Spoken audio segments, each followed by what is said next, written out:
No iba a hablar nadie y sin embargo todos contuvieron el aliento cuando Gabriel Montalvo golpeó el micrófono y lanzó el reto como un cuchillo: nadie me calla.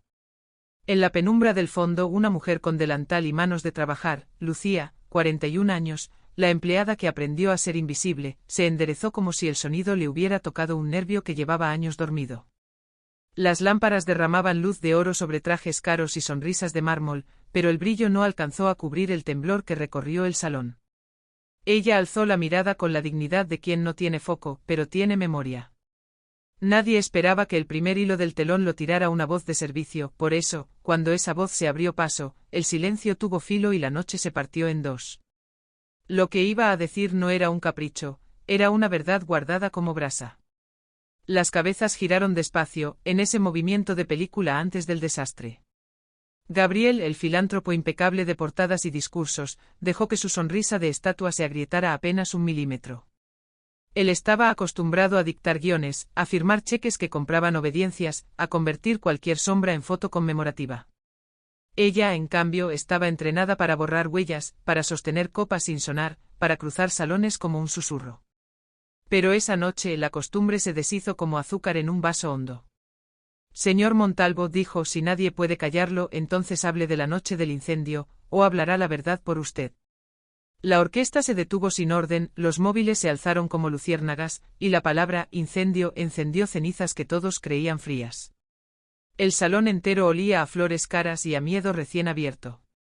Él la miró con esa dureza silenciosa que despide gente sin mover los labios, y hubo quien creyó ver en su gesto la prueba de que nada podía tocarlo. Pero Lucía no buscaba un aplauso, buscaba cumplir una promesa hecha cuando las sirenas gritaban más alto que los nombres y el humo igualaba a los ricos y a los pobres. No dijo aún a quién se la debía ni qué vio exactamente, porque la verdad bien contada respira por capítulos. Lo que sí dejó caer como un fósforo seco sobre un mantel de seda, fue el título de una noche que él había barnizado con discursos: la noche del incendio. Y en esa grieta, el brillo de la gala encontró su sombra. Algunos pensaron en escándalo, otros en justicia, unos pocos en peligro. No lo hizo por venganza fácil ni por la trama que las redes sociales aplauden. Lo hizo porque el silencio envejece más rápido que la piel, y porque había señales que la casa exhibía como si fueran ornamentos, detectores mudos, puertas que no abrían, fotos con bomberos enmarcadas en oro. Ella no dijo más todavía. Dejó el guante en el suelo, distinta a la mujer que entró por la puerta de servicio esa mañana. Él repitió altivo: nadie me calla. Y fue entonces cuando la sala entendió que el desafío ya no le pertenecía a la historia que estaba a punto de salir del cuarto clausurado del pasado. Porque lo que Lucía estaba a punto de revelar no derrumbaría solo un discurso, haría crujir el mármol sobre el que otros habían construido su propia tranquilidad. Que no se engañe nadie, el mundo le tembló a ella también. Pero cuando la verdad empieza a hablar, hasta las paredes se inclinan para escucharla. Aquella noche la empleada sin apellido en los periódicos pronunció una fecha y abrió una herida que él había maquillado con premios. La noche del incendio dejó de ser un fantasma privado y se volvió una promesa pública. No se trataba solo de señalar al poderoso, se trataba de encender una luz donde muchos preferían tinieblas confortables. Y si alguien creyó que ese era el clímax, se equivocó. Lo que heló la sangre no fue el nombre de la noche, sino quien decidió creerle primero, y porque ese gesto cambió para siempre la historia de los que estaban allí. Porque el peor fuego aún no había mostrado su lengua. A Lucía la amanecía antes que al resto del barrio le llegara el pan.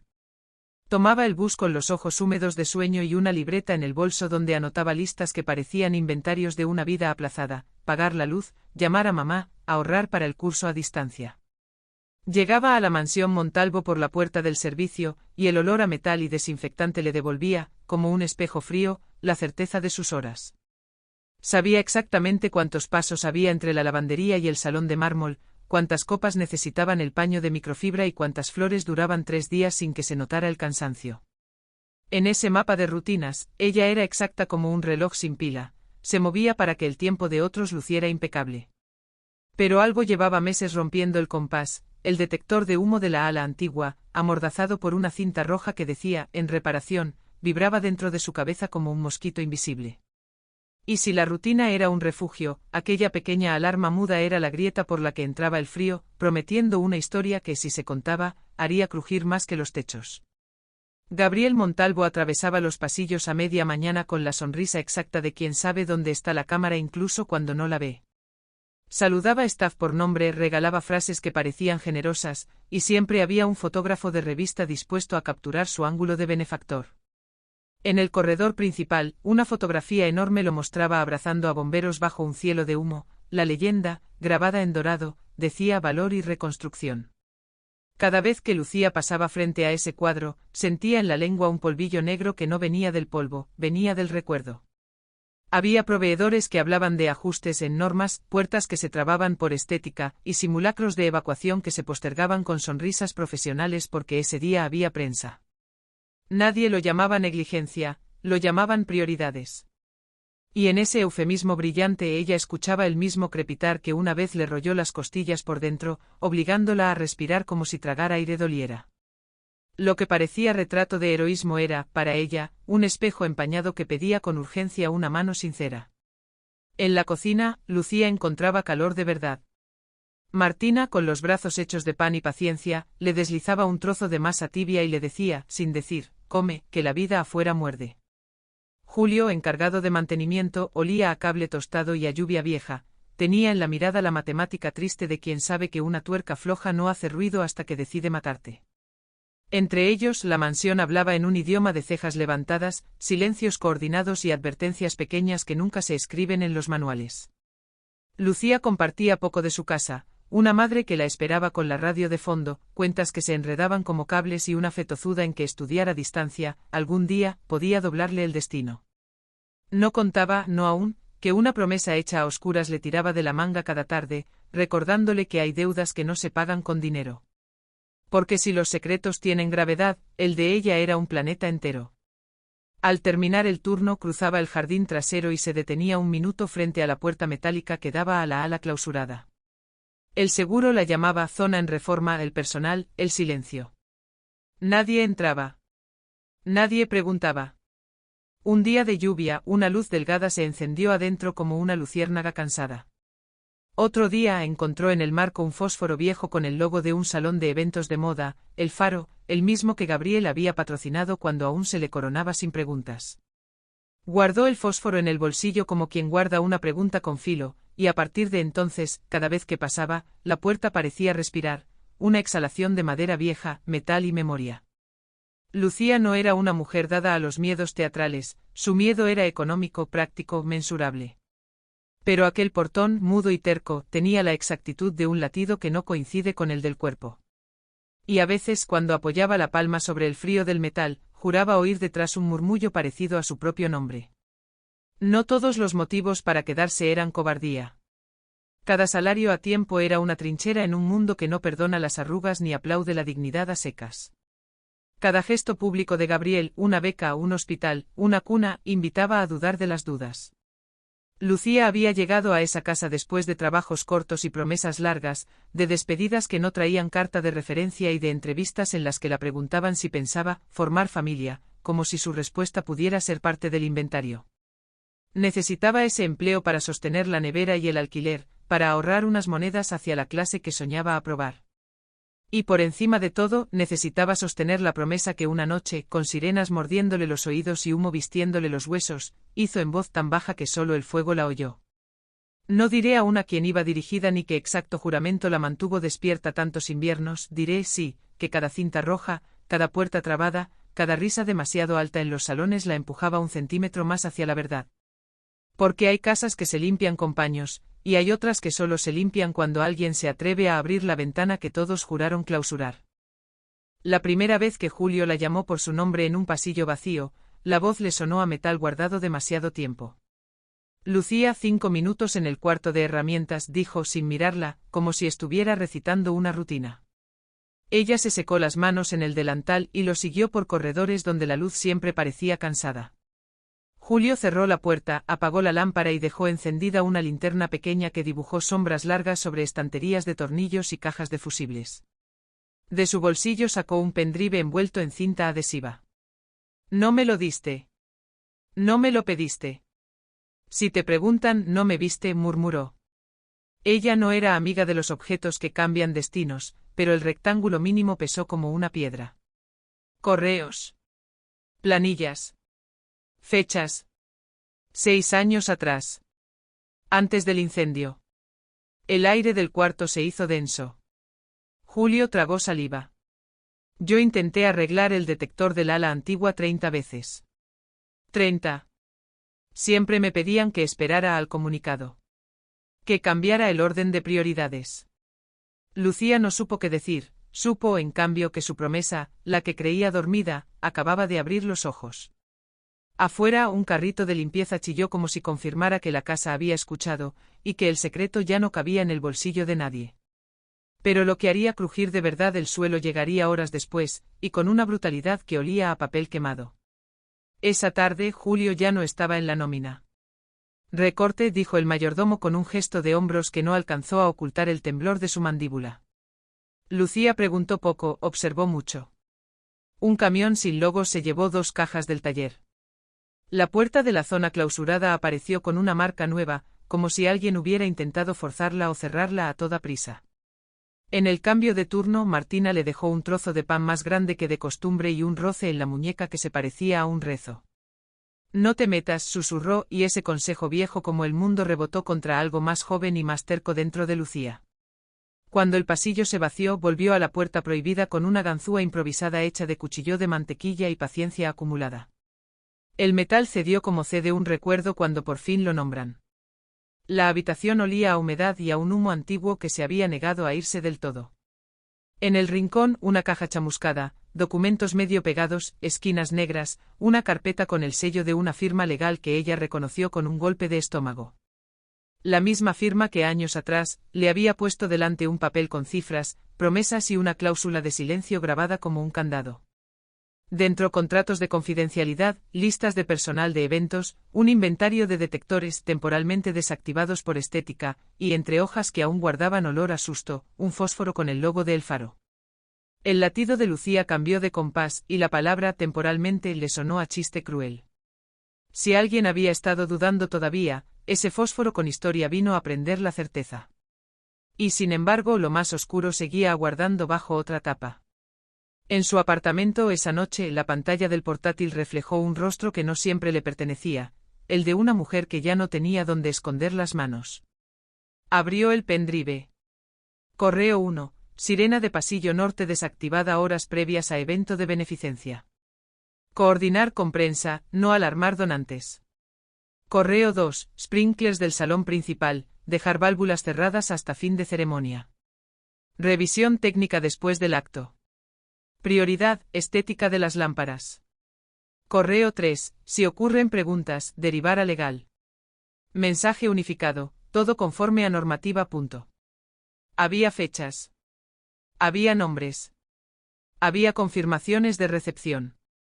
Y había, lo que fue peor que cualquier instrucción, un tono de normalidad que heló la sangre. Lucía recordó el humo lamiendo los techos de El Faro como una lengua impaciente, el vidrio rompiéndose, el piano que ella misma había cubierto con manteles tratando de que no ardiera, los gritos que no aprendieron nunca a pronunciarse en titulares. Recordó sobre todo una mano pequeña aferrada a la suya y un «no me sueltes», que hasta entonces había vivido en su memoria como una plegaria sin dirección. Cerró los ojos y vio la cláusula que había firmado, el cheque que resolvió cuentas y ató su voz a un poste, que era más caro, romper el candado o seguir respirando con el colgado del cuello. La respuesta no llegó esa noche. Llegó con la 4ª carpeta del archivo, un listado de atenciones post-evento con palabras como contención y imagen y al final, un nombre subrayado que todavía no podía pronunciar en voz alta sin que se le quebrara algo por dentro. Y ese nombre, que parecía un fósforo en carne viva, fue el que hizo que la promesa dejara de ser un susurro y se volviera una orden. Al día siguiente la mansión tenía el perfume agrio de los sitios que se preparan para mentir. El equipo de comunicación iba y venía con carpetas nuevas, y el cuadro de valor y reconstrucción brillaba con una pulcritud casi sarcástica. Lucía guardó el pendrive en el forro del delantal como quien oculta un amuleto que arde. Buscó a Martina, la encontró con los ojos llenos de harina y algo más que no era sueño. ¿Dónde está Julio?, preguntó, sabiendo que la respuesta le iba a doler. No vuelvas a preguntar por él, dijo Martina, y en su tono había un miedo viejo, de esos que han aprendido a ponerse zapatos para ir a trabajar. Lucía sonrió por oficio, sirvió café por costumbre y caminó como si no le estuviera cambiando el esqueleto por dentro. Esa tarde, cuando Gabriel pasó por el pasillo y la saludó por su nombre frente a dos periodistas, Lucía, el corazón de la casa, ella entendió que ya no se trataba de sospechas. Se trataba de papeles, fechas y la palabra temporalmente convertida en combustible. Podía irse. Podía callar. Podía incluso vender el pendrive a quien se especializa en escándalos y dormir 3 noches con la nevera llena. Pero eligió otra cosa, preparar el camino para hablar, y hablar donde doliera. No en un pasillo oscuro. No en la cocina. No entre los suyos. En su escenario preferido. En la gala. Delante de todos. Y eso que parecía una idea descabellada fue, en realidad, la forma más precisa de honrar un nombre. El que aún no había dicho. El que seguiría sin decir por un rato más, para que la historia respirara y el final no llegara antes de tiempo. Los días previos a la gala se estiraron como cables tensos dispuestos a chasquear. Lucía revisó la caja de la sala clausurada, fotografió páginas, memorizó rutas de salida, repasó mentalmente los rincones donde las cámaras no miraban. Escribió en su libreta una frase que no había escrito nunca: estoy lista para perder. Porque la verdad, en las casas grandes, suele cobrarse a precio de lujo. Martina le dejó en el bolsillo una estampita sin santo, un rectángulo de papel con una flor dibujada, por si te tiemblan las manos. Los ojos de Lucía la agradecieron con un brillo que da más miedo que el llanto. Esa noche soñó con el faro. No con el fuego, sino con la hora previa, los manteles tendidos, el violín afinando, el rumor de una promesa pública de becas y hospitales. En el sueño, alguien apagaba el detector con un gesto doméstico casi tierno. Y entonces entendió, lo que más la aterraba no era el incendio, era la normalidad que lo precedió. Se despertó con esa certeza mordiéndole la lengua, y la primera palabra que dijo al abrir los ojos fue el nombre que aún guardaba para sí. Porque el giro de su vida ya había ocurrido, del miedo a la evidencia, de la sospecha al papel firmado, de la obediencia a la decisión. Lo demás, lo que la ciudad vería en la gala, sería apenas la forma visible de un incendio que por fin, eligió quemar lo que debía. Y si alguien cree que hasta aquí todo es demasiado, que respire, lo que falta por arder todavía no ha visto el aire. La ciudad parecía sujetar la respiración mientras la fecha de la gala se acercaba, y en la mansión Montalvo el aire tenía la electricidad de las tormentas que aún no enseñan el rayo. Lucía dejó de caminar como una sombra y empezó a moverse como una decisión. Copió el contenido del pendrive en 2 memorias más, guardó una en el falso fondo de su costurero y otra en el bolsillo secreto de un abrigo antiguo que nadie pedía, y se envió a sí misma un mensaje sin asunto con una frase que solo ella entendería: las válvulas giran de izquierda a derecha. No era valentía lo que le tensaba la espalda, era método. Trazó rutas de salida por pasillos sin cámaras, ensayó en su cabeza cómo sostendría el micrófono si la empujaban y cómo sostendría el silencio si nadie la dejaba hablar. A cada paso, la ausencia de Julio pesaba como un ladrillo en el bolsillo, y Martina, con los dedos siempre llenos de harina, le rozaba la muñeca en cada cambio de turno como quien cuenta los latidos de otra persona para comprobar que sigue ahí. La casa parecía mirarla desde sus marcos dorados, y en esa mirada había algo que no era solo advertencia, era espera, como si los cuadros supieran que cierta belleza vive de pie sobre una mentira vieja. Pero el primer golpe de la semana no vino de un documento, vino de una presencia. El jefe de seguridad cambió el recorrido habitual, y sus hombres empezaron a pedir tarjetas a quienes nunca se las habían pedido. Ella guardó su sonrisa de servicio y por dentro apretó una frase que desde entonces la acompañó como un talismán áspero: si la vigilancia crece, la verdad madura. Y aún no sabía cuán rápido maduraría. Los periodistas aparecieron aquella víspera con la lluvia fina que cae cuando la ciudad decide parecer inocente, y entre ellos venía Vera Salcedo, una veterana de ojos cansados y grabadora pequeña que hacía preguntas con la paciencia de quien sabe que las respuestas buenas llegan después del café. Vera no miró a Gabriel primero, miró a la casa, a los marcos, a la cinta roja del detector mudo en el ala antigua, al cuadro de valor y reconstrucción, donde la sonrisa se repetía perfecta como un santo industrial. Le pidió a Lucía un vaso de agua como quien pide un mapa, y cuando lució la condensación en el cristal, dijo una frase que solo alguien entrenado en incendios sabe decir: donde tienden las toallas cuando las alarmas suenan demasiado tarde. Lucía sintió la piel ponerse atenta, respondió con una instrucción que parecía de manual y que, sin embargo, era una clave. En esta casa, primero se guardan las cámaras. Vera no asintió, dejó que la frase hiciera sus propias sombras. Más tarde, en un pasillo sin fotógrafos, la periodista le ofreció un papel doblado con un número de teléfono: Braulio Gómez, estación 12. Estuvo esa noche. Lucía no lo llamó de inmediato, antes dejó en un casillero del personal, detrás de un bote de suavizante, una copia del pendrive con un post-it que solo decía: si no vuelvo, esto es de todos. Mientras se alejaba, no se permitió mirar atrás. Porque el miedo, cuando huele el regreso, siempre pide una segunda oportunidad para ganar. El dinero tiene letra pequeña y suele esconderla en las fundaciones con nombres que suenan a futuro. Lucía, que nunca fue contable más que de sus propias monedas, aprendió en 2 tardes a leer balances superficiales como quien aprende a leer un poema triste, por lo que no dice. En una carpeta de la Oficina de Relaciones Institucionales encontró flujos de caja que entraban y salían de la Fundación Faro Nuevo con una regularidad que parecía virtud hasta que dejó de parecerlo: pagos a proveedores de acondicionamiento estético, viáticos de prensa sensible, auditorías pospuestas por evento, todo con fechas que bordeaban la noche del incendio. En el buzón de salida de un asistente había un borrador de comunicado que, como toda mentira, se preparaba antes de que el hecho terminara. Conforme a normativa vigente, se actuó con prontitud. Anexado, un correo con una hora que no cuadraba con la de los primeros llamados a emergencias. Pequeños descuidos, grandes edificios. Y en la parte inferior de la pantalla, un nombre clave: Armenteros y Filial, la firma que selló los NDAs. Cerró la tapa del ordenador con el cuidado con el que se cierra un ataúd y volvió a su libreta. Si alteraron horas, alteraron culpables. Martina la encontró en la cocina con esa mirada que averigua si la persona que quiere salvar ya decidió el precio de su salvación. No te juegues la vida por gente que hace discursos, dijo, y Lucía, que hubiera querido obedecer esa frase desde siempre, entendió que ya había gastado sus obediencias. La verdad, una vez despierta, no acepta propinas. Llamó a Braulio al anochecer, cuando las ventanas no reflejan rostros sino intenciones.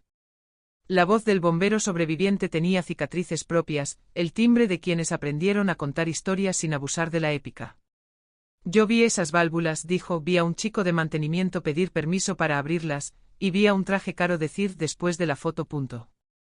No juró en vano, juró con datos: hora, posición de los rociadores, cantidad de invitados, color del mantel en la mesa central, nombre del proveedor de luces.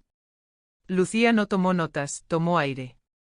Braulio no quería venganza, quería que su pierna, que desde aquella noche se negaba a subir escaleras, tuviera una explicación que no fuera mala suerte. Y ofreció lo único que la justicia amateur no puede comprar: estar allí, si hacía falta, a la hora de hablar. No necesito que me nombres, dijo, necesito que alguien me nombre a mí cuando sueñe con humo. Al colgar, Lucía sintió que la casa había cambiado de tamaño, o ella había crecido, o las paredes se habían encogido. Quizá las dos cosas. Pero el mundo real no se acomodó a su nueva medida. 2 hombres de seguridad la siguieron a distancia desde el salón hasta la despensa, y en la sala clausurada, la marca de la cerradura apareció reparada, como si el pasado hubiera contratado cerrajeros. Aún así, la decisión se endureció en su pecho como un yeso: hablaría en la gala. Si la cortaban, hablaría igual. Si la despedían, mejor. A veces, la libertad empieza en la Oficina de Recursos Humanos. El ensayo general de la gala fue la obra máscara montada sobre una mentira barata. Gabriel ensayó su anuncio histórico: una universidad nueva, un pabellón para quemados, ironía cruel, o tal vez cálculo, un fondo permanente para que ninguna tragedia nos tome por sorpresa. El aplauso de prueba sonó a plástico, el de esa noche sería peor, por verdadero. Lucía mapeó el sonido de los pasos del jefe de protocolo, contó los segundos entre el fin del discurso y el comienzo de la música, y calculó cuántos le bastarían para atravesar el salón con una bandeja y quedarse sin invitación, a la altura del micrófono. Lo había hecho 1000 veces para retirar copas, ahora lo haría para retirar un silencio. Antes de irse al vestuario, dejó en el bolsillo interior de su delantal una copia impresa del correo que alteraba la hora y una foto del fósforo de El Faro. Y entonces, la noche que sabe a quién probar, la puso frente a la prueba más cercana a la caída. Al abrir su casillero, encontró un sobre sin sello con 3 palabras en mayúsculas: no te conviene. No era una amenaza literaria, tenía ortografía de oficina. Dentro un recorte de periódico con la foto de Gabriel abrazando a bomberos y al dorso, el dibujo de una válvula con una flecha girando hacia la izquierda. Alguien sabía su idioma, o al menos había aprendido a hablarlo.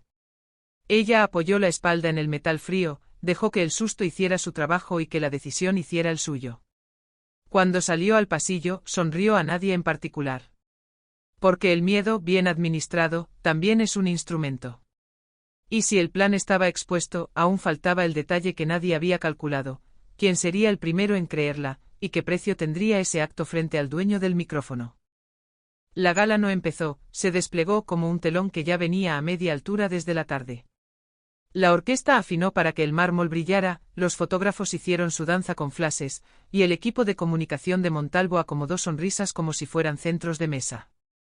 Gabriel subió al escenario con un sobrecolor marfil y una voz hecha a la medida de los aplausos.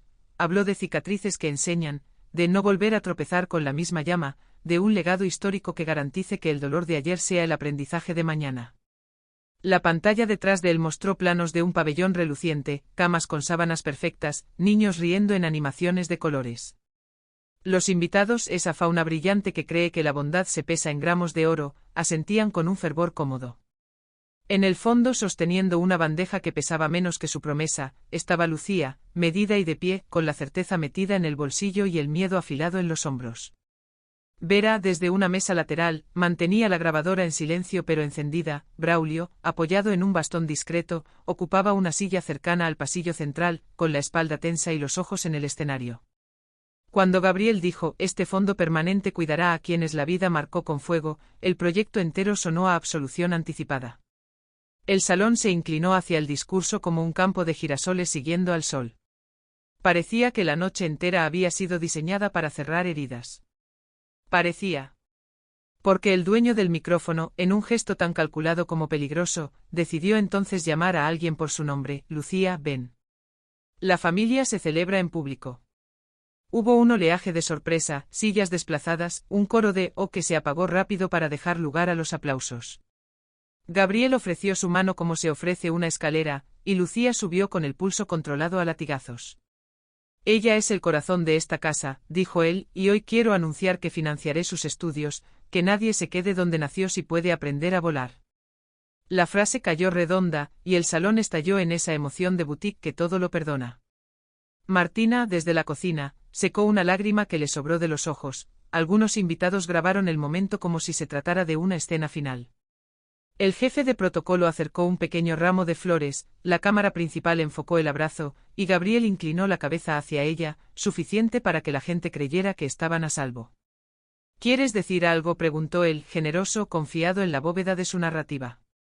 Lucía pidió una sola línea. Una. No la de los diarios, no la de la revancha, sino la que la promesa le había dictado en Noches de humo: «Nunca más una válvula cerrada decidirá una vida». La frase, breve y limpia, no señaló a nadie y lo señaló a todos. Un murmullo de porcelana recorrió las mesas. Los que entendían, palidecieron; los que no, sonrieron por inercia. Gabriel rió en un gesto que pretendía cercanía, apretó su mano, y quiso empujar el momento hacia el brindis. El guión parecía intacto. Parecía, hasta que los silencios empezaron a acomodarse donde nunca habían estado. Con la música templada, él presentó una sorpresa: «Hoy, además de este fondo, honramos a un héroe que nos enseñó a avanzar». Y nombró a Braulio Gómez. Los aplausos, de pie, fueron sinceros por primera vez en la noche. El dolor real había subido al escenario envuelto en bastón y cicatrices. Braulio avanzó despacio, recibió una medalla con el logo de la fundación y, cuando el jefe de protocolo improvisó un atril con tarjetas, leyó de reojo las líneas impresas: «Agradecer, prudencia, normas, foto». El papel, impoluto, le ordenaba callar sin decirlo. Entre el público, Vera levantó apenas la ceja. Lucía sostuvo los ojos del bombero como quien sostiene una cuerda sobre un abismo. Gabriel, con voz cálida, acercó el micrófono a Braulio y le indicó el tramo marcado: «unas palabras». Lo que siguió fue un temblor mínimo en la comisura del héroe, un gesto ínfimo como de quien decide respirar distinto. «Gracias», dijo él, cumpliendo el protocolo por recordar a los que no están. Y cuando parecía que devolvería el micrófono, el hombre miró una vez más las tarjetas, se llevó el índice al bolsillo como buscando una moneda inexistente, y dejó el guión sobre el atril, boca abajo. Múltiples cámaras hicieron zoom sobre el gesto. Nadie lo supo de inmediato, pero ese rectángulo de cartulina, dado vuelta, era la primera grieta visible en el barniz de la noche. Gabriel no lo notó aún, estaba llamando al brindis. El salón, sediento de cierre feliz, levantó copas. El aire, sin embargo, eligió quedarse quieto, como si presintiera que la caída no vendría de un grito, sino de una frase sencilla. Y la frase estaba a un palmo de nacer. El punto alto se volvió coreografía, luces en ámbar, violines dulces, copas alzadas, el clink que aplaca conciencias. Gabriel estiró el brazo hacia la pantalla para presentar un vídeo con la historia de reconstrucción. La primera imagen congelada fue la de una válvula brillante girando hacia la derecha, la estética como religión. Lucía bajó del escenario con el ramo entre los dedos, consciente de que la ovación que recibía era para un personaje que no existía, una empleada convertida en símbolo de rebote. El simbolismo tenía la eficacia de los ingenieros, mantenía de pie la estructura. Vera, desde su mesa, envió un mensaje corto a alguien que esperaba afuera, 2 palabras, listo ahora, y se acomodó la gabardina como quien acomoda una idea. Braulio, con el micrófono aún cerca de la boca, miró hacia la zona del personal como si buscara el sonido de una verdad que llevaba años oyendo en sueños. Gabriel, a un paso del brindis, dijo a nuestra gente a nuestra casa, y en ese borde perfecto, hubo un ruido que no figuraba en las partituras, un bip. Corto, seco, casi tímido. El detector del pasillo contiguo, ese que llevaba meses amordazado por una cinta roja, dejó escapar una sola sílaba electrónica, como un latido que se le escapa al paciente justo cuando el médico declara que todo está bien. Pudo ser un fallo. Pudo ser nada. Pero en una fiesta que había sido diseñada para no escuchar, una nota mínima puede convertirse en sirena. El salón no lo entendió de inmediato. Algunos rieron, alguien comentó que oportuno, y Gabriel subió un punto el volumen de su sonrisa. Llegaba el brindis. El vídeo empezaba. La perfección, por fin, cerraba la noche en su caja. Lucía respiró hondo. En su cabeza la promesa dijo ahora, pero sus labios no. Ella eligió, en cambio, mirar a Braulio y a Vera, un triángulo discreto que había aprendido a reconocerse sin palabras. Braulio inclinó el mentón, dejando claro que no leería ninguna tarjeta más. Vera apoyó la grabadora sobre el mantel, a la vista, con descaro quirúrgico. Gabriel, dueño de todos los tiempos, golpeó la copa con una cucharilla para marcar el brinde y el cierre. Que este sea el día en que el dolor se transforma en futuro. Las copas obedientes comenzaron a chocar. El punto alto se convirtió en postal, la cámara principal barrió el salón de izquierda a derecha, atrapando lágrimas bien iluminadas. Pero quien haya visto de cerca un edificio antes de ceder, sabe que el crujido empieza cuando el paisaje es perfecto. El silencio verdadero, el que no pertenece a ninguna música, se hizo un lugar minúsculo entre las mesas. Lucía apretó el ramo hasta sentirle las espinas. Braulio acercó el micrófono a la boca con un movimiento que le costó meses de fisioterapia. Vera sostuvo el aire como sostienen los cirujanos la cuchilla. Y entonces, justo entonces, el sonido de la ciudad entera pareció inclinarse sobre el escenario para oír si el héroe diría gracias o diría verdad. Lo que saliera de su boca no estaba escrito en ninguna tarjeta. Y había un nombre, uno solo, esperando en el borde de esa palabra como un fósforo listo. Braulio sostuvo el micrófono como si fuera una pieza de metal caliente y, en lugar de los agradecimientos en papel, dejó caer la frase que encendió otra clase de fuego: yo cerré una válvula esa noche. No buscó épica ni absoluciones instantáneas, buscó precisión. Me lo pidió un traje caro, después de la foto, dijo. Era un evento de beneficencia. Había prensa. Yo obedecí porque creí que duraría 5 minutos. Duró lo suficiente para que el humo aprendiera nuestros nombres. El murmullo se convirtió en oleaje, algunas copas golpearon la mesa sin querer, y la orquesta bajó el arco con un chirrido que no estaba en la partitura. El héroe con bastón confesaba una culpa que no venía en la medalla. Guardé silencio por vergüenza y porque me pagaron terapias para la pierna a través de la fundación. Hoy, si me ofrecen otra medalla, la devuelvo. No puedo con el sueño de los martes. En la mesa de prensa, una cámara enfocó a Gabriel. La sonrisa profesional del millonario se tensó como una cuerda demasiado afinada.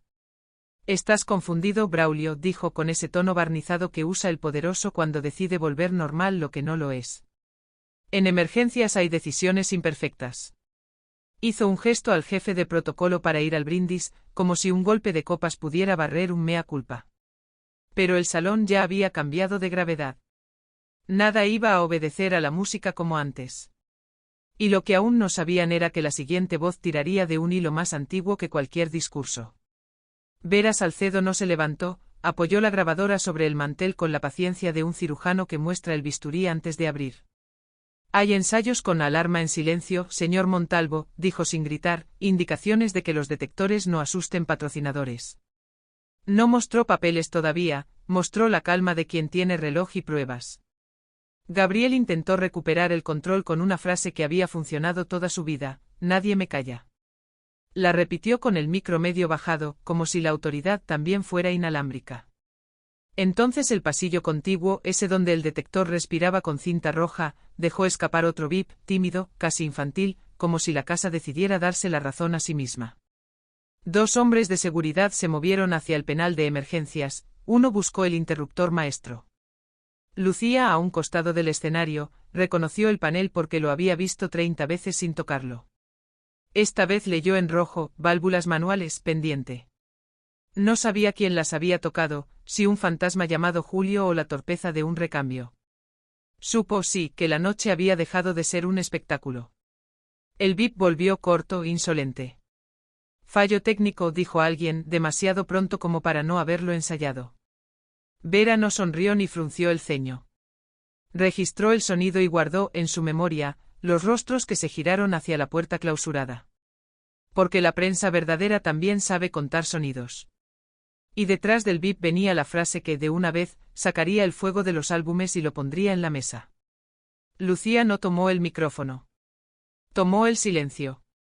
Caminó hasta quedar a medio metro de Braulio con el ramo apretado como si las flores fuesen un amuleto sin santo, y habló sin pedir permiso porque hay permisos que se vencen después del humo. Yo trabajaba en el Faro esa noche, dijo, y el nombre del salón cayó como un fósforo dentro de un vaso de alcohol.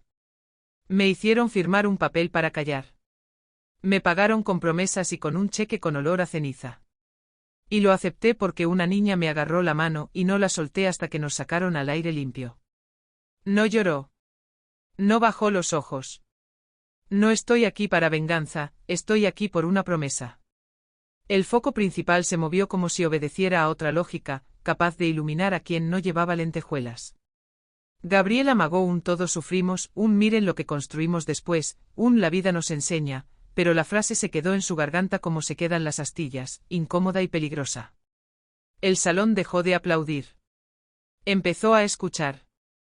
Y en ese escuchar, la gala se pareció por primera vez a humanidad en vez de a liturgia. Vera, que había llegado a la mansión buscando grietas, entendió que la grieta llevaba nombre propio. Si la niña existe, que no sea una estadística, dijo sin teatralidad, como quien tiende una silla. Lucía respiró con la disciplina de quien aprendió a no gastar aire donde el humo lo cobra caro y, por fin, cumplió la mitad más difícil de su promesa: nombrar. Inés Duarte. La palabra no chocó contra paredes de mármol, encontró oídos de carne. Hubo quien repitió el nombre como si probara su pronunciación, hubo quien miró a la pantalla buscando una foto que nunca habían querido subir. No está en los vídeos, aclaró Lucía, porque no conviene. Está aquí. Señaló con la mirada, no con el dedo, hacia la mesa 7, lateral, junto a una columna donde los fotógrafos no gastan memoria. Una joven con un pañuelo color humo en el cuello se irguió sin pedir permiso a su timidez. Los ojos de la sala tardaron 2 segundos en llegar hasta ella, los lentes tardaron 1. El camarógrafo principal miró a su productor como preguntando si podía, y el productor parpadeó en código de televisión: todavía no. Pero lo que había nacido no iba a volver a su cueva. Porque un nombre propio es un incendio cuando llega a tiempo. Y la gala, por fin, estaba a tiempo de algo que no fuera un aplauso. Gabriel intentó apagar el instante con el extintor favorito de los poderosos, el tiempo. Sigamos con el brindis, después organizamos un encuentro privado, dijo cortés, paternal, dueño del calendario de todos menos del suyo. El detector no obedeció al calendario, dejó un bip último, más largo, como si anunciara que el sistema había despertado y no quería volver a dormir. 2 guardias se acercaron al perímetro del escenario con esa amabilidad de terciopelo que precede a la mano dura. Braulio, aún con el micrófono, dio medio paso hacia la orilla opuesta de la tarima, no huía, marcaba distancia de una foto. Vera sacó del bolsillo una tarjeta con una hora subrayada y la levantó apenas, lo suficiente para que quien debía verla la viera. La lista de asistencia de esa noche empieza 12 minutos después de la primera llamada al 911, dijo, como si leyera la carta del clima. No se equivocan los relojes, se equivocan las coartadas. Lucía sostuvo el nombre de Inés en el aire como quien sostiene una llave que abre una puerta vieja. La joven de la mesa 7 no lloró ni sonrió, apretó los labios como aprenden a apretarlos los que han usado seda para tapar cicatrices. Y por un instante diminuto, insignificante para quien compra minutos, enorme para quien los vive, la mansión entera pareció un cuarto sin ventanas.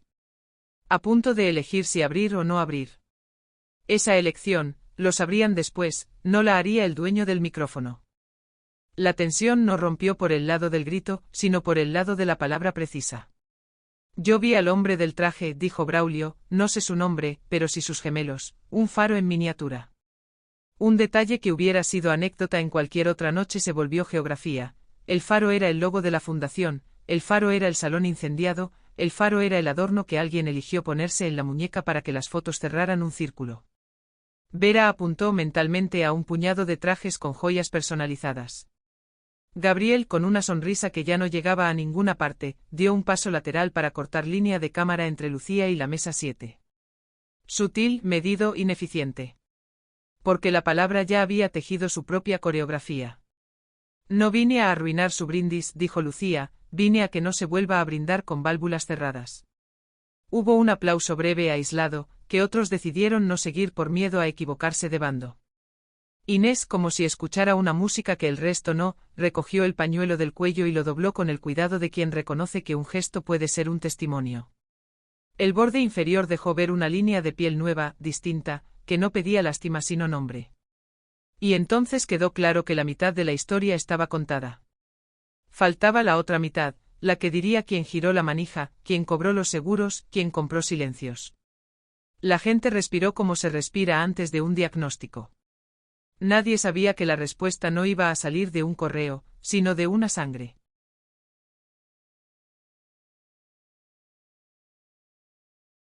La mansión no ardía, pero el aire tenía olor a cosa quemada, reputaciones, versiones, obediencias.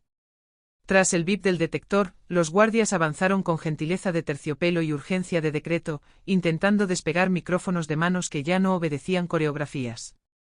Gabriel hizo señas al jefe de protocolo, Esteban Rivas, el hombre que sabía dónde iba cada flor y dónde debía terminar cada duda, y la orquesta tocó 2 compases de algo alegre para enyesar la grieta.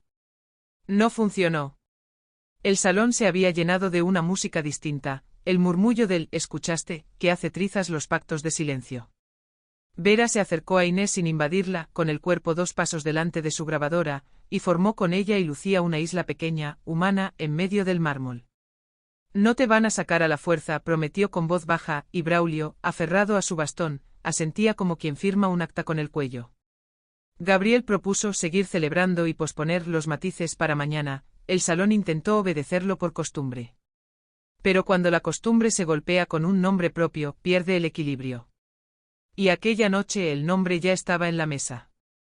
Lo único que podía salvar al anfitrión era convertir la historia en ruido. Por eso ordenó más música. Y por eso, la verdad decidió hacerse oír por otro lado. La primera fisura con nombre llegó en píxeles. Vera, que no pierde el tiempo, pidió al fotógrafo de una revista que le pasara, por cortesía, el lote de imágenes previas al evento, manos, copas, detalles. Ampliaron una toma de ensayo, minutos antes de la gala, en el acceso al salón principal. En la muñeca de un asistente con traje azul medianoche brillaban gemelos de plata con un faro en miniatura, pieza no incluida en el merchandising, un encargo exclusivo. Braulio cerró los ojos un segundo y los abrió con la certidumbre que duele, esos son. Lucía se inclinó sobre la pantalla como si buscara una palabra dentro de un libro y encontró una costura, un detalle mínimo, una tirita transparente asomando de la muñeca, signo de un corte reciente. La sangre entonces dejó de ser metáfora. La casa, creída inmune al azar, empezaba a mostrarse torpe en los bordes. Vera anotó hora, encuadre, ángulo. Si supiéramos quién mandó a fabricar esos gemelos, Lucía pensó en la oficina de relaciones institucionales, en las carpetas de donantes distinguidos, en los pedidos de regalos para el círculo íntimo. No hicieron falta conjeturas, la pista siguiente no venía con brillo de plata, sino con olor a aceite viejo. A medianoche, cuando la gala se partió entre los que fingían seguir y los que claramente no podían, a Lucía le vibró el bolsillo con un número desconocido. No me llames, dijo la voz. Cuarto de la sala azul, detrás del calefactor. Lo que te falta está ahí. No confíes en nadie con gemelos. Julio. El hombre apagado de mantenimiento que había desaparecido al mismo tiempo que el pendrive apareció. Lucía miró a Vera y a Braulio. No podían moverse en bloque sin hacer ruido. Se excusó con una bandeja vacía, cruzó el corredor lateral, pasó junto al cuadro de valor y reconstrucción, que ahora la miraba con una ironía descarada, y entró en la sala azul, un salón secundario, de alfombras gastadas y lámparas que nunca salen en las fotos. Detrás del calefactor, un caserón antiguo calentado con máquinas que conocen secretos, había un hueco. Dentro un trapo de algodón endurecido por la suciedad y enredada en él, una pieza pequeña de metal, el núcleo de una válvula manual, con una arandela mordida como por dedos apurados. El trapo al desplegarse mostró manchas rojizas viejas, el color oxidado de un corte que trabajó bajo apuro. Lucía no era criminalista, era buena con los olores.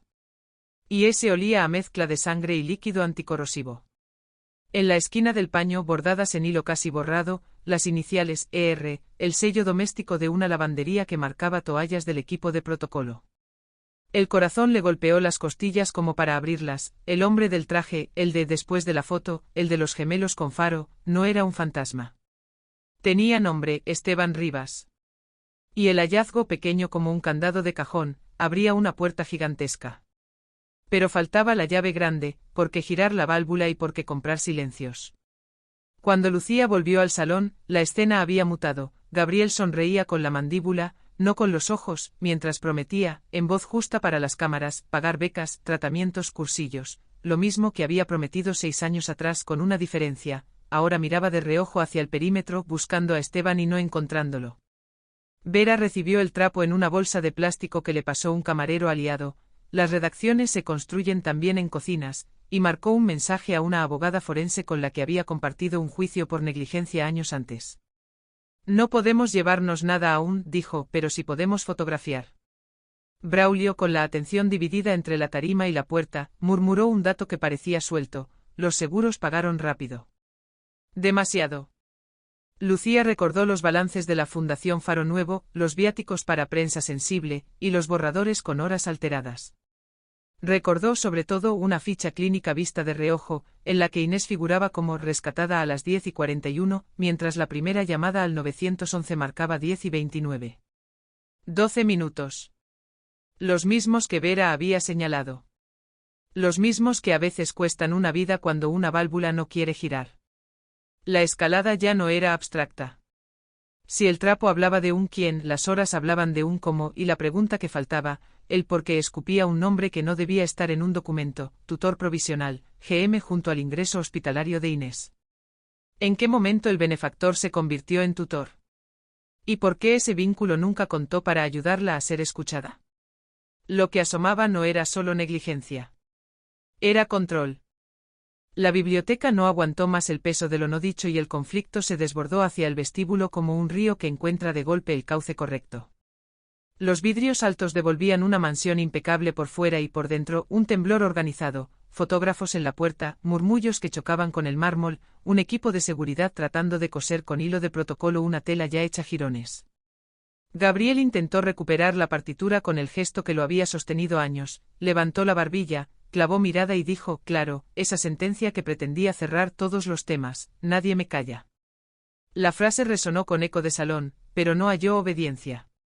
Lucía no contestó con otra consigna, contestó con un movimiento, hizo un pequeño signo a Vera y a Braulio y dio un paso hacia la puerta principal, justo cuando el portón se abrió desde afuera como en una escena que nadie había ensayado. Julio entró con la ropa pegada al cuerpo por una lluvia que no caía, cargando en los brazos un radio viejo de banda del personal, de esos que guardan voces aunque los manuales digan que se borran.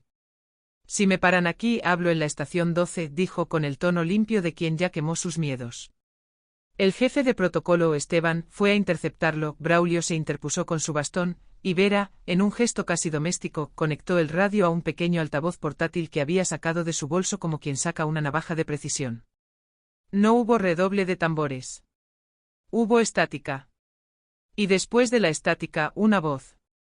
El primer fragmento del audio fue un mundo entero, ambiente de ensayo, cubiertos, un violín probando cuerdas, y entre esa música banal una orden pronunciada con la normalidad que hiela la sangre, después de la foto, que nadie toque la válvula. La voz de Gabriel sin ceremonia, sin micrófono de gala, con la cercanía áspera de los pasillos. Luego otra voz, la de Esteban, ¿entendido, señor? Un tercero preguntó si no sería prudente un test previo, la respuesta, seca, no asustes a los donantes. El altavoz devolvió las marcas horarias, 10 y 28, 22, 31. Los 12 minutos no eran una idea, eran un reloj. Alguien en el coro de invitados dejó caer una copa, el cristal, por una vez, sonó honesto. Esteban se abalanzó sobre Julio con un «eso está editado», tropezó, y en el manotazo se arrancó el borde del apósito. La muñeca dejó ver la línea rosada del corte reciente, y una gota rebelde cayó sobre el suelo como firma involuntaria. Lucía sin teatralidad, sacó de su bolsa el paño que había encontrado en la sala azul, y lo puso en la mesa de recepción. El color, el olor, el dibujo de la arandela mordida, piezas que, sin juramentos, formaban una sola cosa. No soy un símbolo, dijo Inés, avanzando desde la mesa con un paso que la vida le había enseñado despacio. Soy la que contó 12 minutos con humo en los pulmones. Nadie aplaudió. A veces, lo único decente que puede hacer una sala es escuchar. Gabriel intentó construir un dique con palabras, cualquier audio se manipula, cualquiera puede imitar voces, estamos todos conmocionados. Vera no lo interrumpió, sostuvo el silencio con una palmada mínima sobre el altavoz y sin levantar la voz, aportó lo que a los poderosos siempre les incomoda más que el grito, contexto. Metadatos de la grabación, sello del canal de mantenimiento, código del equipo asignado a la noche del evento. Y 2 correos que instruyen a alarma en silencio. Las horas coinciden con las llamadas al 911. Braulio puso sobre la mesa la medalla recibida y la empujó hacia Gabriel, como quien devuelve un objeto al sitio equivocado. Julio sostuvo el radio como si fuera un bebé con fiebre. Esteban, sin su guión, mostró el rostro de los que creyeron que nunca tendrían que improvisar, buscó cámaras, buscó salidas, no encontró ninguno de sus viejos atajos. Lucía decidió entonces hacer lo que llevaba años postergando, no una acusación nueva, sino un gesto antiguo, abrió el panel de emergencia, giró el seguro, y dejó que el sistema de la casa, por primera vez desde la reforma, hablara. Los sprinklers arrancaron con un silbido tímido y enseguida una lluvia limpia empezó a caer sobre trajes caros, sobre títulos bordados en servilletas, sobre discursos preparados. Nadie corrió. Fue tan breve y tan justo el chorro que pareció un bautismo. La pantalla del fondo chisporroteó y se apagó. El mármol, bajo el agua, dejó de parecer invencible. La mentira, mojada, quedó sin barniz. No hubo estampidas, hubo salida al aire. La puerta se abrió hacia la escalinata y la noche de la ciudad los recibió con cámaras que ya no obedecían invitaciones. No es venganza, dijo Lucía frente a los micrófonos que aparecieron como si hubieran estado esperando siempre en la vereda. Es memoria y es cuidado. Esto es lo que trajimos, los correos, el pendrive, el paño con la válvula, la factura de los gemelos, el registro de hospital con tutoría improcedente. No habló de héroes ni de villanos, habló de procedimientos, de puertas que se traban, de decisiones con costo. Inés, a su lado, respiró hondo y sumó la pieza que faltaba. Yo no conté esta historia porque nadie me preguntó. La cuento porque quiero que ninguna niña vuelva a mirar un techo buscando aire. Vera contextualizó sin épica, Braulio sostuvo el relato con los nombres propios de los que trabajaron esa noche sin catálogo de aplausos, y Julio, con una dignidad que parecía prestada por su propia abuela, explicó cómo guardó el radio porque tenía miedo de que un día hiciera falta y ya no estuviera. El mayordomo, que jamás interrumpe, dio un paso al frente y dijo que la tapa del panel había permanecido clausurada, por indicación de protocolo, durante ensayos. Nada de eso tenía música. Tenía peso. Gabriel, entonces, quiso la última bala. Se acercó un paso y se permitió la que había sido su arma preferida, la frase. Nadie me calla, repitió como si al nombrarla pudiera devolverla al tiempo en que funcionaba. Y fue Lucía, la empleada que había pasado media vida desactivándose, quien pronunció la línea que cambió la gravedad del lugar: hoy quien te calla es tu propia voz. Vera alzó un poco el volumen del altavoz, el fragmento exacto volvió a sonar, y la declaración, que antes era consigna, se deshizo como un telón que descubre al tramoyista. Esteban intentó escapar por la lateral, el gemelo con faro, que había vuelto a ponerse para parecer entero, cayó y rodó 2 escalones antes de que un fotógrafo lo atrapara con un clic que olía a documento. No hubo esposas todavía, hubo un corredor de gente abriéndose para dejar pasar a una verdad que ya no necesitaba empujar. La mansión, detrás, goteaba una lluvia que por una vez no asustó a nadie. Lo que sigue no es mío, dijo Lucía. Es de la ley, de las auditorías, de las familias. Y miró a Inés con una ternura nueva, sin lástima, la ternura de quien sabe que el próximo paso no es una foto, es una vida. La multitud, que había aprendido a aplaudir en los lugares equivocados, eligió esa noche dejar caer las manos y escuchar. Porque el clímax de una historia verdadera no es una explosión, es el momento en que la mentira se queda, por fin, sin parlantes. El vestíbulo olía a metal mojado y a verdad recién abierta. Los aspersores habían dejado una lluvia corta, suficiente para que el mármol perdiera su soberbia y los trajes caros aprendieran el peso del agua. En una sala lateral, lejos de la prensa y del protocolo, Lucía, Inés, Vera y Braulio cerraron la puerta con una llave que no figuraba en ningún manual, el acuerdo de no soltarse. Sobre la mesa una toalla seca para envolver el paño con sangre, el pendrive doblemente copiado, el altavoz aún tibio del audio de Julio. La abogada a la que Vera llamó voz firme preguntas simples, llegó sin lentejuelas y con una carpeta ya numerada, da firmado bajo presión y en contexto de seguridad pública es nulo, de todos modos prevean citaciones, intentos de intimidación y ofertas indecentes. Inés con el pañuelo doblado como un gesto de control, dijo que hablaría, pero a su ritmo. Braulio pidió que el audio quedara también en manos del sindicato de la estación 12, por si alguna vez se decide olvidar lo que no conviene recordar. Afuera se escuchaba el rumor de los donantes que se iban, adentro, el tic-tac nuevo de una historia que ya no aceptaría ser editada. No era un final, era un después que pedía precisión y calma, y que escondía, todavía, una carta más en el mazo de Gabriel. La madrugada mordió las esquinas del salón y la mansión, despojada de su teatro, reveló su condición real de casa: había que barrer vidrios, recoger servilletas, secar pisos. Martina dirigió la cocina como se dirige una oración, sin ruido, con intención.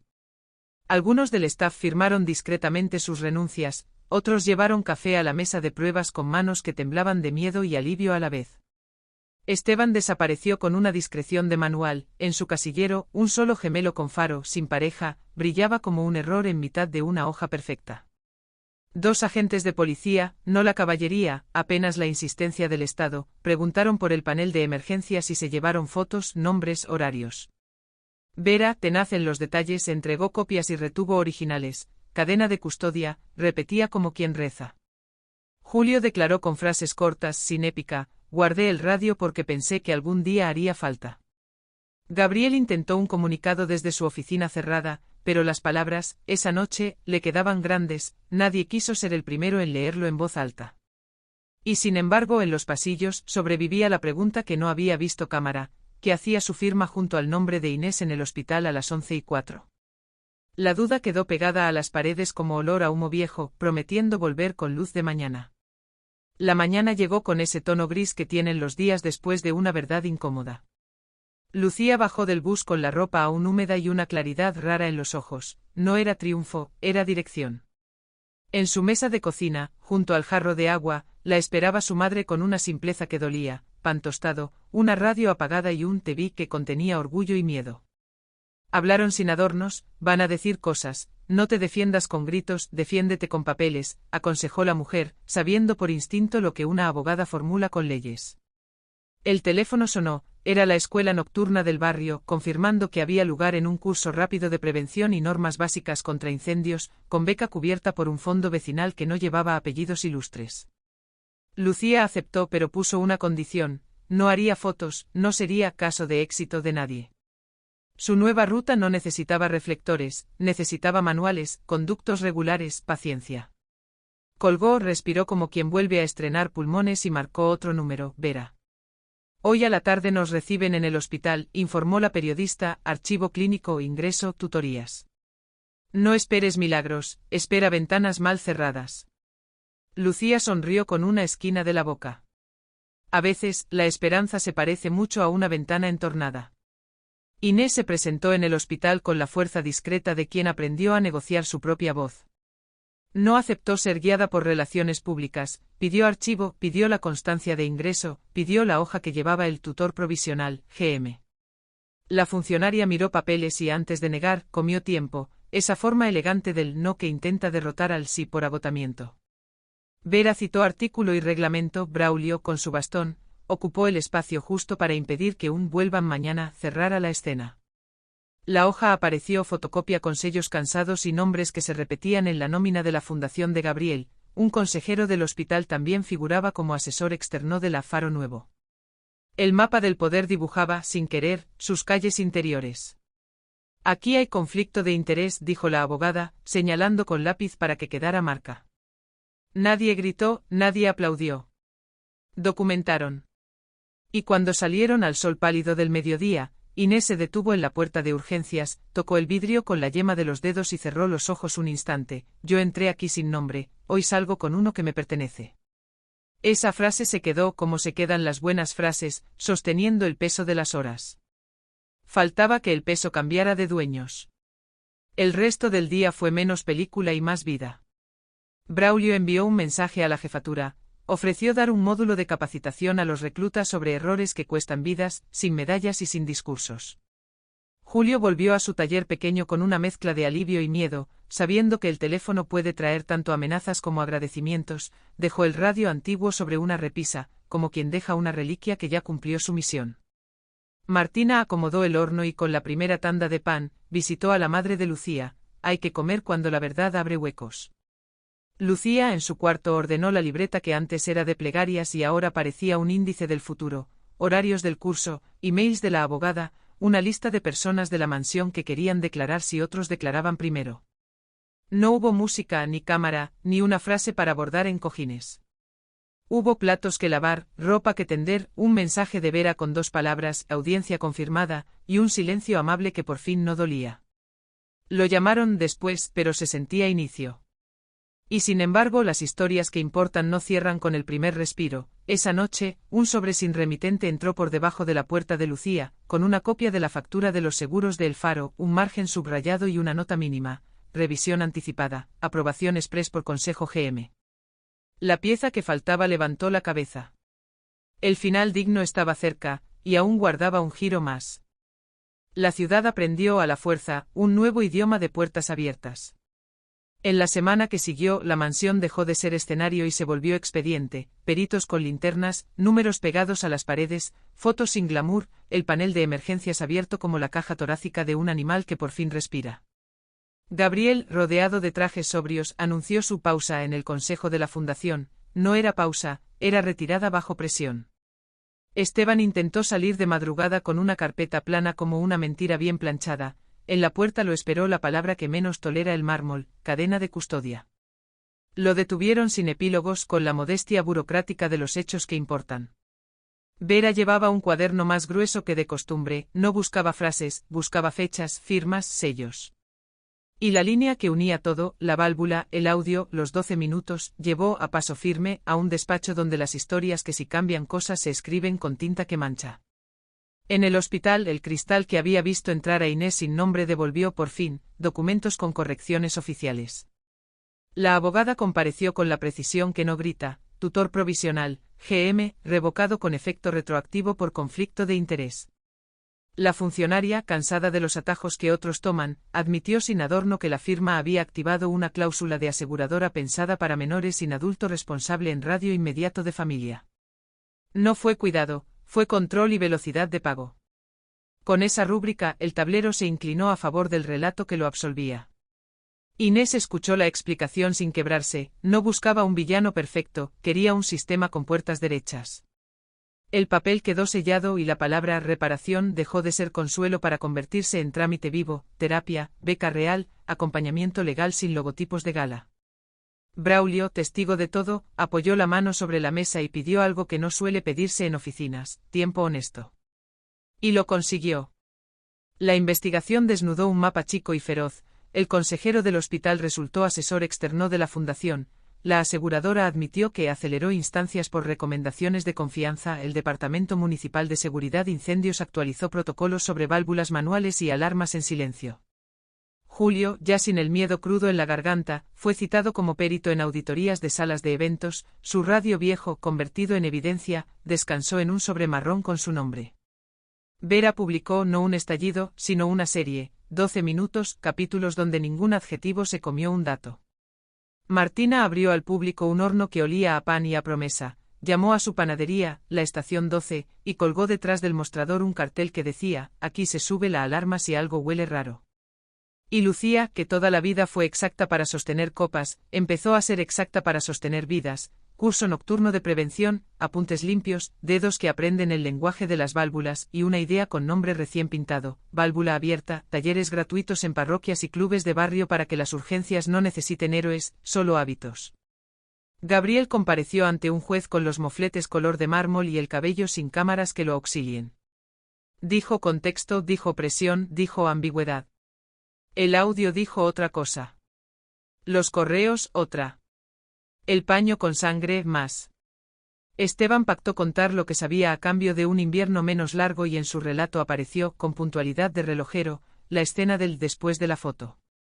No hubo catarsis televisiva, hubo plazos, recursos cautelares.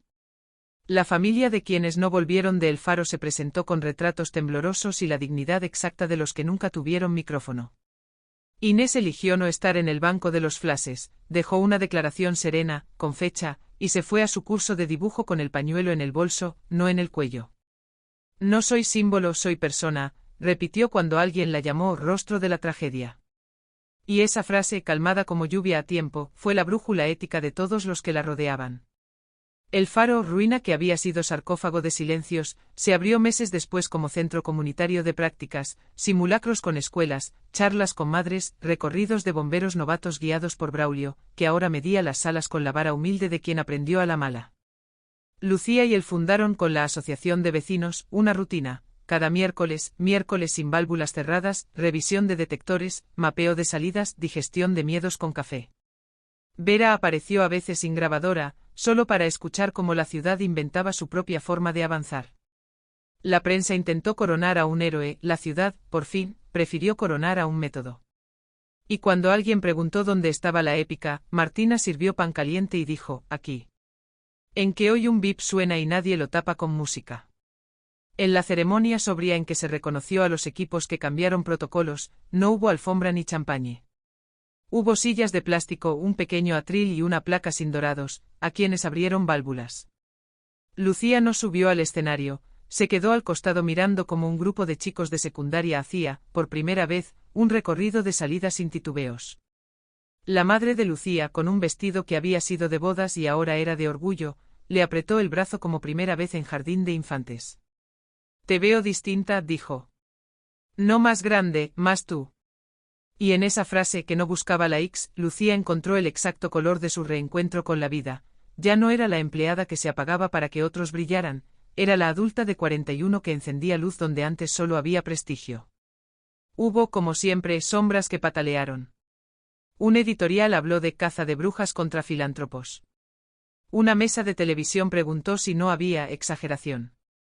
Las puertas de los clubes, sin embargo, se llenaron para los talleres de válvula abierta. Llegaron noticias de una sala que por primera vez no apagó su detector para una gala, de un productor que decidió quitar 2 lámparas caras para no tapar un rociador, de una intendencia que dejó de conceder habilitaciones sin prueba en vivo. Esos triunfos no hacen ruido de fuegos artificiales. Hacen el ruido lento y sólido de los tornillos bien apretados. Y de a poco la ciudad dejó de medir su seguridad por la cantidad de discursos y empezó a medirla por la cantidad de salidas despejadas. Una tarde sin fecha especial, Lucía e Inés caminaron hasta las cicatrices de El Faro. No había cámaras ni comunicados, solo viento. Dejó sobre una columna una vela pequeña, no para alimentar rituales de dolor, sino para recordar que la luz, cuando es de verdad, no necesita reflectores. Inés apoyó la mano a la altura donde alguna vez colgó una foto oficial y dijo, suave, la última línea que les había faltado, no vuelvo por nostalgia, vuelvo para que las salidas sigan abiertas. Braulio, que las había acompañado a distancia, carraspeó la emoción de los hombres que no aprendieron de chicos a llorar en público, y señaló la nueva señalización fluorescente que alguien había instalado días antes. No había mármol, había pintura fosforescente. No había himno, había un mapa. Y eso era mejor. Cuando la gente pregunta por Gabriel, Lucía no pronuncia su nombre como primera respuesta. Habla de Inés, de Braulio, de Julio, de Martina. Habla de cómo la ciudad dejó de aceptar válvulas cerradas a cambio de buenas fotos. Habla de la promesa que hizo la noche del humo y de la promesa que dejó aquella gala bajo la lluvia de los aspersores, que la memoria no sea una exhibición, sino un sistema. Y cuando algún curioso le pide la frase final, la frase de las películas, ella ofrece una que no lleva su voz ni necesita micrófono: hoy quien te calla es tu propia voz. No como sentencia al poderoso, sino como recordatorio a cada uno, que la dignidad suena más fuerte cuando la verdad la sostiene. Si esta historia te tocó, suscríbete al canal, cuenta en los comentarios qué válvula decidiste abrir en tu vida y qué salida te prometes mantener despejada, y si quieres escuchar más reencuentros y segundas oportunidades, acompáñanos cada día aquí, en Susurros del Corazón. Porque nadie debería aprender a respirar tarde, y porque ahora, por fin, el aire está de nuestro lado.